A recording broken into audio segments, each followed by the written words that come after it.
Kadang-kadang kalau terlalu cepat apa yang kita inginkan kita dapat, itu bahaya juga.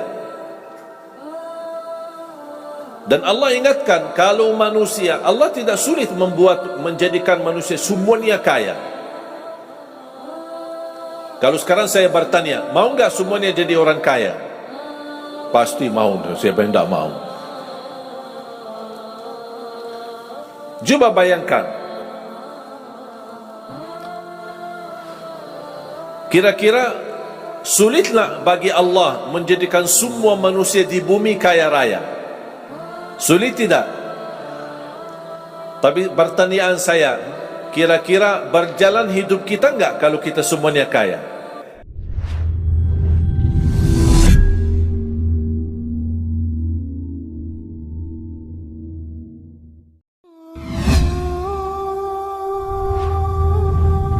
Selama saya di Indonesia, itu yang saya ambil belajaran, kita orang Indonesia selalu harus dunia, tidak ada akhirat sendiri.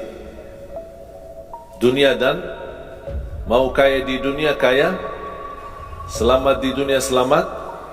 Jadi dunia itu harus dibawa. Kalau udah bahasanya akhirat, pasti orang bertanya, terus dunia kita gimana? Makanya begitu saya membaca sukses dunia akhirat, oh ini Indonesia ini.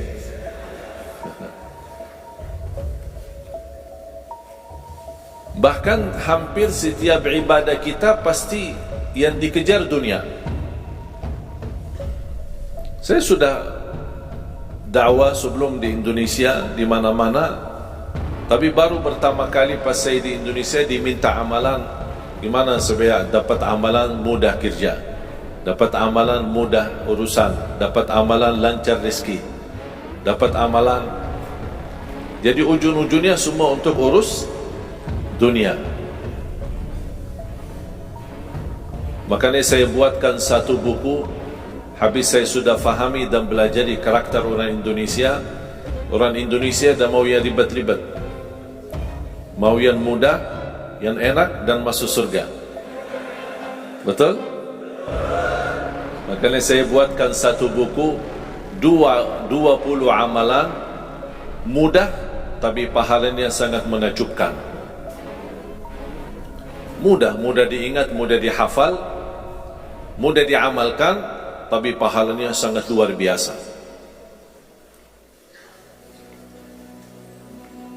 Bapak Ibu jamaah sekalian, kalau benar-benar ingin Anda sukses dunia akhirat, harus kita percaya sepenuhnya takdir. Kuncinya di situ. Percaya sepenuhnya takdir. Takdir itu menjadi salah satu rukun iman. Rukun iman ada berapa? 6. Rukun Islam 5. Salat berapa waktu? 5 atau 4? Yakin 5. Soalnya benar tak salat subuh?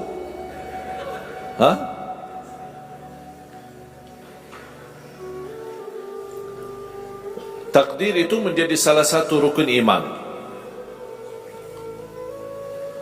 Tapi banyak di antara kita yang belum percaya sepenuhnya soal takdir. Dan kita sifat manusia, mohon maaf, suka tidak adil. Contoh, kalau Allah berikan karunia, nikmat, pertama kita lupa bersyukur.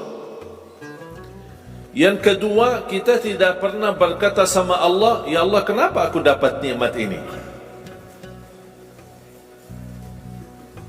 Tapi sebaliknya, kalau kita diuji oleh Allah, kita kurang sabar, dan kita bertanya sama Allah, ya Allah kenapa saya diuji? Faham tak? Kalau kita dapat nikmat, ada enggak orang-orang yang lulus misal ujian, dia berkata, ya Allah kenapa saya lulus ujian? Tak pernah. Tapi kalau dia tidak lulus, dia bilang apa? Ya Allah kenapa saya tidak lulus? Ketika ditimpa musibah, dia selalu merasa nyesal atau merasa sakit hati, tersinggung, berkata sama Allah, kenapa saya diuji padahal saya orang baik, saya jaga salat, saya berusaha mendekat sama Allah, tapi saya merasa bertambah berat ujiannya. Tapi sebaliknya, ketika diberikan nikmat, dia tidak pernah menyebutkan, ya Allah, kenapa saya mendapatkan nikmat ini? Kayaknya si fulan lebih pantas mendapatkan nikmat.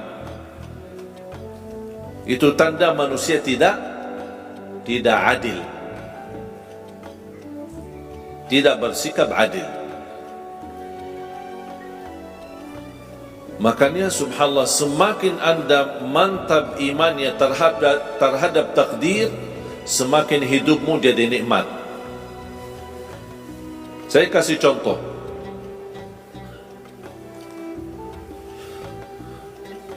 Tidak ada persoalan masalah takdir baik.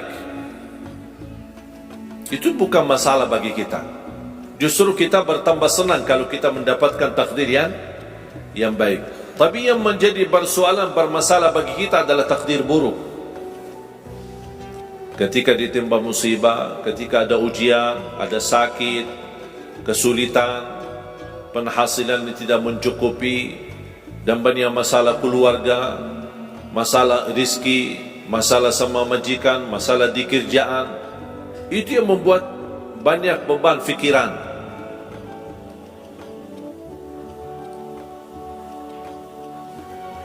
Tapi kita harus tahu, sebenarnya walaupun takdir itu ada baik, ada buruk,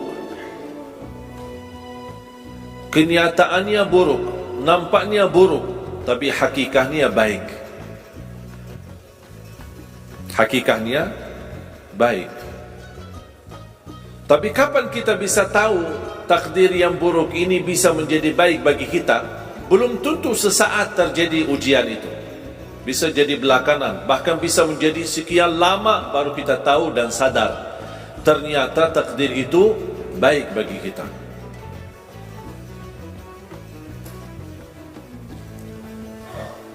Saya kasih contoh melalui cerita. Saya buatkan satu cerita, ingin memberikan pesan kepada orang muslim, orang beriman, betapa besar karunia Allah dan pertolongan Allah melalui takdir. Ada seorang berdoa, dan saya yakin anda semua berdoa. Setiap berkesempatan, setiap salat, setiap sujud atau tahajud, duha, pasti anda semua berdoa. Ada yang diinginkan, ada yang hajat-hajat yang belum terkabul, belum tercapai. Bertemu orang salih, bertemu ulama, bertemu habib, minta didoakan, tolong doakan, semoga lancar urusan saya, semoga dapat jodoh, semoga insya-Allah dapat keturunan, semoga hasil dan rezeki yang saya dapatkan menjadi berkah dan bermanfaat bagi saya dan keluarga. Ada orang berdoa kepada Allah Subhanahu wa taala. Mohon jamaah sekalian dengar cerita ini baik-baik, karena ada pesan hikmah yang kita bisa ambil.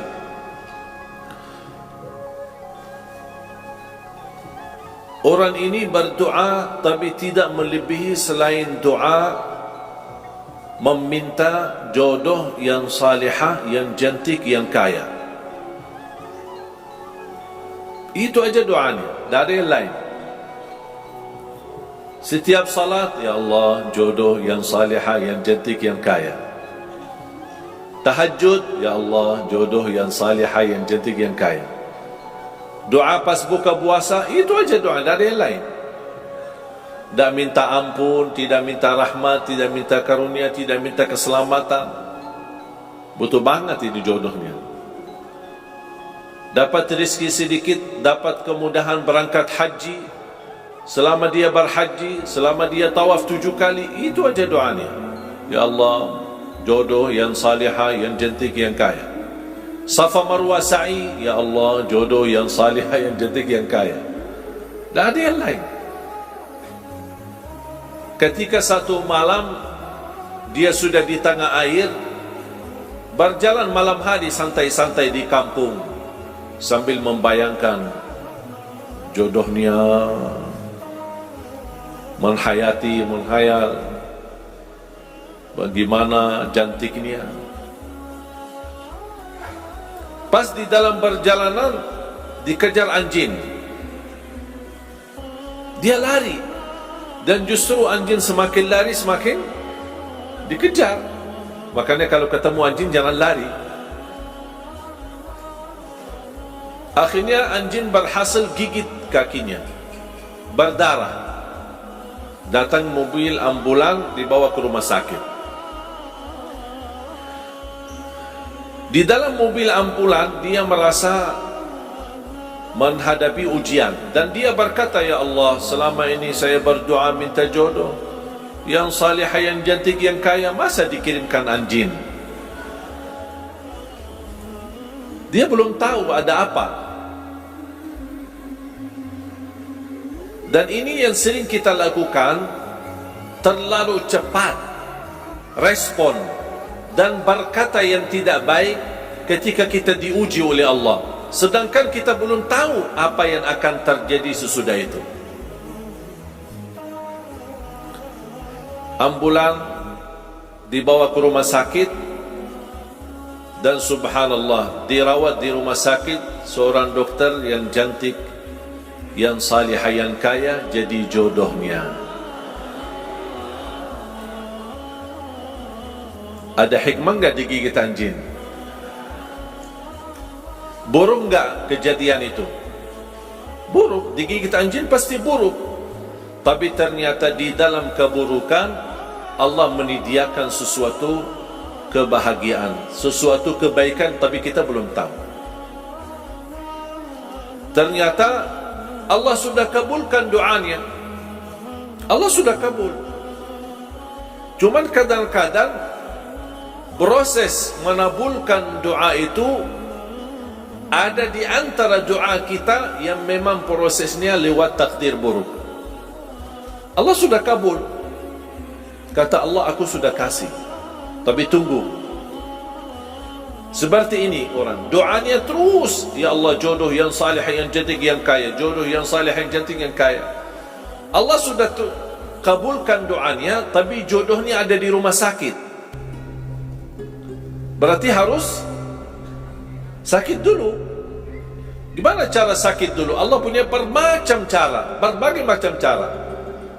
Bisa sakit, tiba-tiba sakit, bisa apa saja alasannya.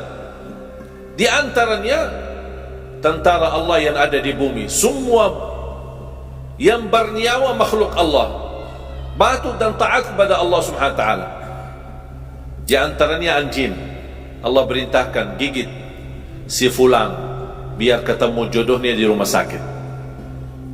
Jalani tugas. Memang kita menyesal ketika terjadi kecelakaan, tapi kita tidak tahu apa hikmah di belakang kecelakaan itu. Dan sering saya bilang sama jamaah, mudah-mudahan Allah kabulkan semua hajat-hajatmu, walaupun digigit. Mau nggak digigit anjing dulu?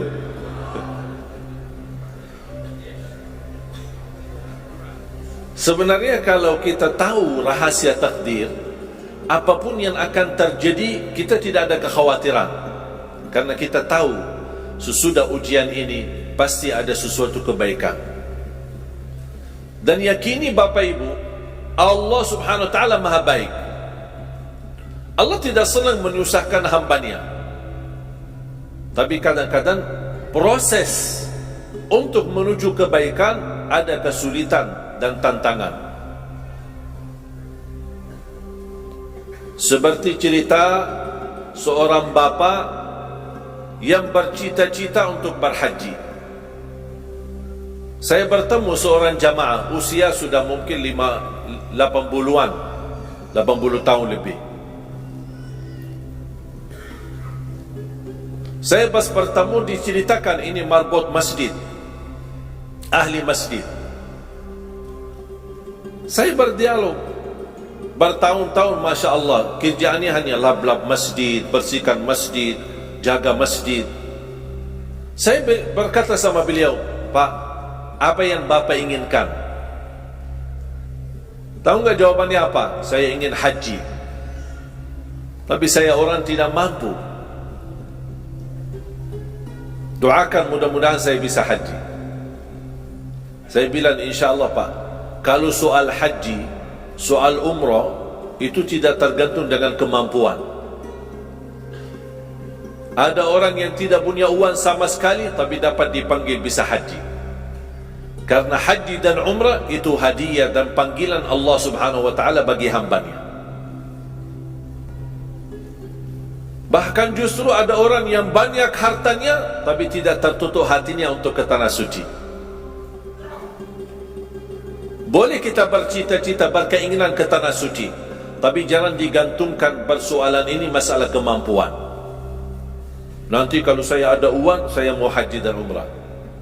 Belum tentu saat sudah ada uang, belum tentu haji dan umrah, kalau belum dipanggil oleh Allah subhanahu wa ta'ala. Saya berkata sama beliau, Bapak, kalau sudah saatnya dipanggil oleh Allah, pasti Bapak akan berhaji. Tiba-tiba saya menerima telefon dari anak beliau. Habis saya ketemu kira-kira beberapa bulan, saya terima telefon menyampaikan bapaknya kecelakaan. Kok gimana kecelakaan? Apa ceritanya? Dia bilang habis keluar dari masjid,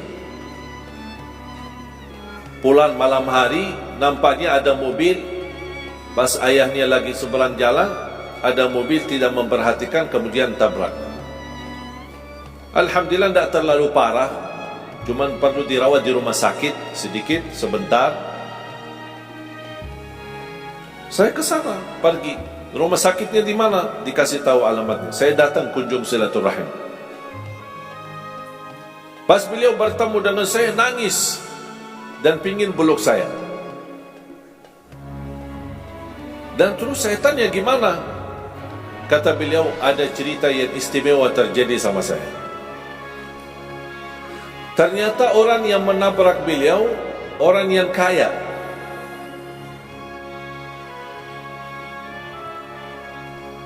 Habis itu, orang yang kaya minta maaf sama si bapak ini. Mohon maaf Pak Haji, mohon maaf Pak Haji. Beliau tambah nangis. Orang kaya bingung, ya kenapa saya setiap mohon maaf malah nangis dia. Ditanya, kenapa Pak nangis? Sakit?